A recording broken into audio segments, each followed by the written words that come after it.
बिस्मिल्लाहिर्रहमानिर्रहीम अस्सलाम वालेकुम दोस्तों, मैं आपकी खिदमत में हाज़िर हूँ फॉरेक्स मार्केट में गोल्ड के इंट्राडे और शॉर्ट टर्म एनालिसिस के साथ। दोस्तों, आज की वीडियो मेरे ख्याल में बहुत अहम होगी। 11:55 हो चुके हैं, डेट बदलने में सिर्फ 5 मिनट बाकी हैं। तो वीडियो ये है कि आया मार्केट का ट्रेंड बदल रहा है, बदल चुका है या बदलने वाला है। तो इन क्वेश्चंस का हम जवाब ढूंढने की कोशिश करेंगे। ठीक है, ये मार्केट रिट्रेसमेंट करने आई। दोस्त कह रहे थे सर मार्केट बेरिश हो गई है। मैं कह रहा था नहीं, बेरिश नहीं हुई, जस्ट रिट्रेसमेंट करने आई है। रिट्रेसमेंट और चीज़ होती है, सेल और चीज़ होती है। मैं ये हमेशा से कहता हूँ, मैं कभी भी रिट्रेसमेंट को सेल नहीं कहता और ना कहूँगा। सॉरी, रिट्रेसमेंट मतलब एक सेल की अलग होती है, ठीक है, बाय की अलग होती है। तो ये ट्रेंड बाय का तो मार्केट सेल में आई, तो ये रिट्रेसमेंट सेल थी, सेल नहीं थी। तो आइए हम शुरू करते हैं अपनी वीडियो को। वीकली में आ जाते हैं, नहीं मंथली में आते हैं, क्योंकि महीना ख़त्म होने वाला है और नया मंथ शुरू होने वाला है। तो फेबो का सहारा लेंगे। तो ये देखते हैं, यहाँ तक हमने फेबो लगाई बड़ी एक्यूरेसी के साथ। नोट करें 23%। ये कौन सा बनता है? 32 बनता है।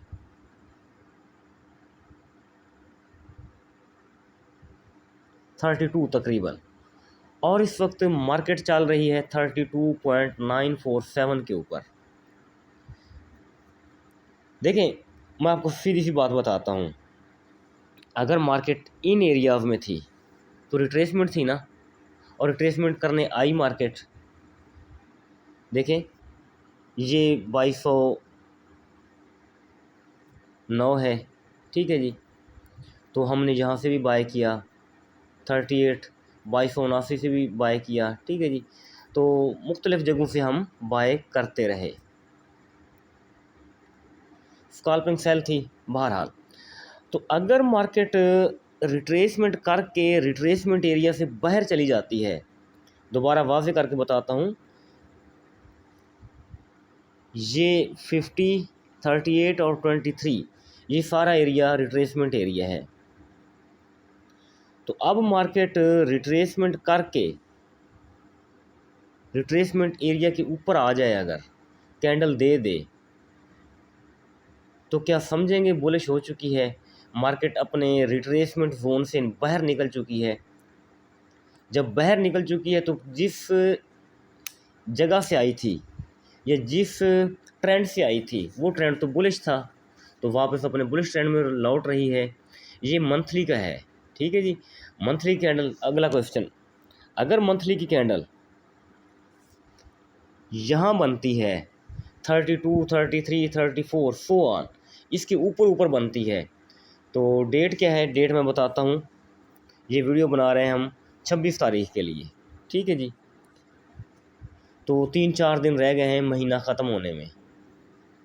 तो मंथली की कैंडल अगर इसके ऊपर बनती है तो आप क्या कहेंगे कि मार्केट बुलिश है, साफ ज़ाहिर है बुलिश है, रिट्रेसमेंट एरिया से निकल गई है। हाँ, अगर 2139 पड़ा हुआ है ये वाला एरिया,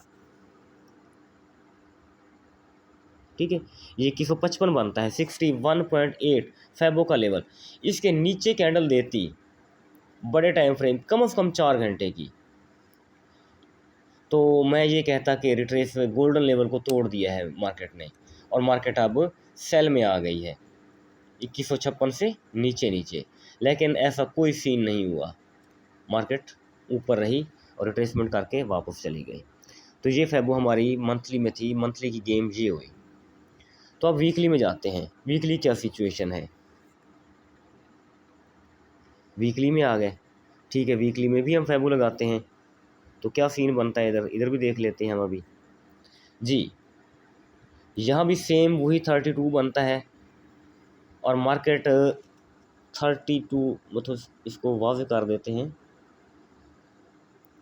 ये है 25 है। वीकली के हिसाब से ये तकरीबन 25, 26 है।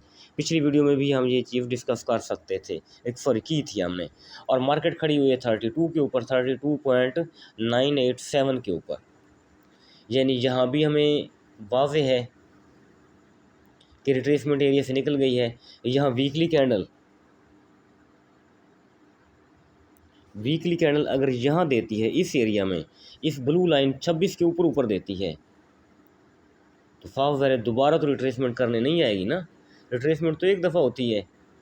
हाँ, वीक वगैरह लगाने आए, थोड़ा बहुत नीचे आ जाती है, $2-4 $5, उसका इशू नहीं है।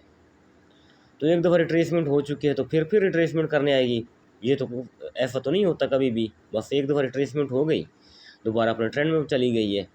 तो ये भी सेम हमें वही कहानी सुना रहा है कि मार्केट बुलिश हो चुकी है। इसको हम रिमूव कर देते हैं इधर से। अब डेली में आ जाते हैं, डेली टाइम फ्रेम में एक चीज़ इंपॉर्टेंट है, वो चीज़ नोट करें। देखें, RSI टॉप पर था, RSI बॉटम में आ गए हैं। अब RSI का झुकाव ऊपर की जानिब है और RSI के लिए खासी जगह मौजूद है ऊपर की जानिब, और झुकाव भी ऊपर है मार्केट का, RSI का। तो इट मीन मार्केट बुलिश हो चुकी है। RSI सेट करने आई थी डेली के हवाले से या दूसरे RS फोन, तो अब उसने वो सेटिंग कर ली है, अब बुलिश हो चुकी है। तो डेली के हवाले से हम फैबो लगाएं तो क्या सीन बनता है जी। मार्केट 38 के ऊपर पहुंची हुई है डेली के हवाले से, ठीक है जी, 38 के ऊपर पहुंची हुई है। नीचे देखें, गौर से देखें, बड़ी कामयाबी के साथ 50% फैबो की रिट्रेसमेंट की है और इस वक्त 32 के ऊपर है। लेकिन डेली के हवाले से हमने जो चीज़ नोट करनी है वो है लेवल हमारा तकरीबन 65-66 बनता है, ठीक है जी। 65-66 के ऊपर कैंडल देगी तो डेली के हवाले से बुलिश होगी। वीकली मंथली अलग है क्योंकि उसके अभी 4 दिन बाकी पड़े हैं, मौजूद हैं। वीक का तो एक दिन पड़ा हुआ है ना, तो अलबत्ता मंथली के 3-4 दिन मौजूद हैं। दरमियान में 2 छुट्टियां भी हैं, सैटरडे संडे आ चुका है। तो डेली के हवाले से हम देखेंगे कि जब 65 के ऊपर कैंडल देगी, डेली की कैंडल ऊपर बनना शुरू हो जाएगी, तो अगला TP 2530 कंफर्म है इंशाअल्लाह। तो ये हुआ हमारा डेली के हवाले से। तो फैबो के हवाले से हम ये चीज़ें डिस्कस कर चुके। न्यूज़ चार्ट आ गए हमारे सामने। न्यूज़ चार्ट में क्या देखते हैं, 26 तारीख को फ्राइडे वाले दिन 5:30 बजे कोर PC प्राइस इंडेक्स, और फिर लो इम्पैक्ट न्यूज़ है। फिर 7 बजे revived university of Michigan consumer sentiment है, ठीक है। हाई इम्पैक्ट न्यूज़ है लेकिन कोई ट्रेंड नहीं बदल सकती ये न्यूज़, ये दोनों न्यूज़ है, ठीक है। थोड़ा वोलेटिलिटी तो दिखाएंगी लेकिन ये ऐसा कुछ नहीं है कि ये मार्केट का ट्रेंड बदल सकें। लेकिन फ्राइडे है, एक चीज़ ज़हन में रखेंगे, फ्राइडे बदस्तूर बज़ाते खुद एक हाई इम्पैक्ट दिन होता है, इसमें वोलेटिलिटी बहुत ज़्यादा होती है। मार्केट जिस तरफ भी मूव करती है, लॉन्ग मूव करती है और दिन भर एक ही समत में चलती है। ट्रेडिंग व्यू में आ जाते हैं। ट्रेडिंग व्यू में मैंने जोन शेयर किया था, माशाल्लाह मार्केट उसी जोन को रिस्पेक्ट दे रही है और मुसलसल बाय में जा रही है। मैं थका बैठा था तो लाइट भी नहीं थी, तो बस मैंने जोन शेयर करना ही ज़्यादा बेहतर समझा, सिग्नल नहीं दिया। मैंने कहा दोस्त लगा लेंगे, कोई इशू नहीं है, और इसको रिस्पेक्ट मिली अल्हम्दुलिल्लाह।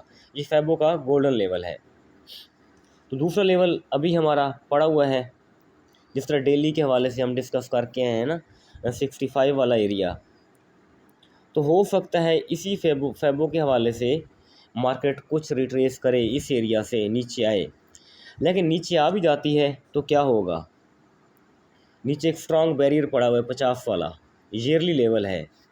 50 का मतलब क्या है, 50 के ऊपर कैंडल देने का मतलब है 2400 और 2530, ये कंफर्म है।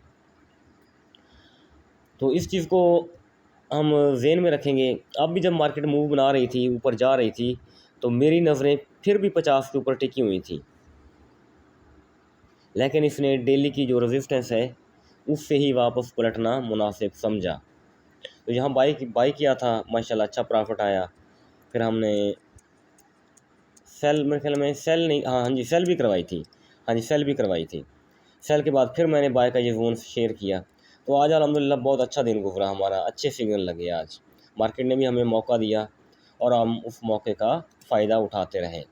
तो बहरहाल लॉन्ग मूव के लिए एक बैरियर ये है, तो यहाँ से रिट्रेसमेंट हो सकती है। तो मार्केट ने आज दरवाज़ा तो ओपन नहीं किया है, दरवाज़ा ओपन करने की कोशिश की है, 50 वाला डोर ओपन करने की कोशिश की है। तो देखते हैं कल अगर ओपन होता है ये, तो थोड़ी बहुत रिट्रेसमेंट होगी इस रेड जोन से, और हम कोशिश करेंगे या इस चीज़ को ज़हन में रखेंगे कि 50 के नीचे कैंडल क्लोज़ ना हो। अगर 50 के नीचे कैंडल क्लोज़ होगी तो हो सकता है मार्केट फिर थोड़ी और नीचे आए, अदरवाइज़ मार्केट दोबारा बुलिश ट्रेंड में वापस लौट जाएगी। दोस्तों बस ये शॉर्ट सी वीडियो थी। तो मेरी तबीयत भी कुछ ठीक नहीं है, कुछ थका भी हुआ हूँ। तो इंशाल्लाह फिर मिलते रहेंगे, वीडियो डिस्कस करते रहेंगे। अपना बहुत सारा ख्याल रखें, मुझे दुआओं में याद रखें। थैंक यू, अल्लाह हाफ़िज़।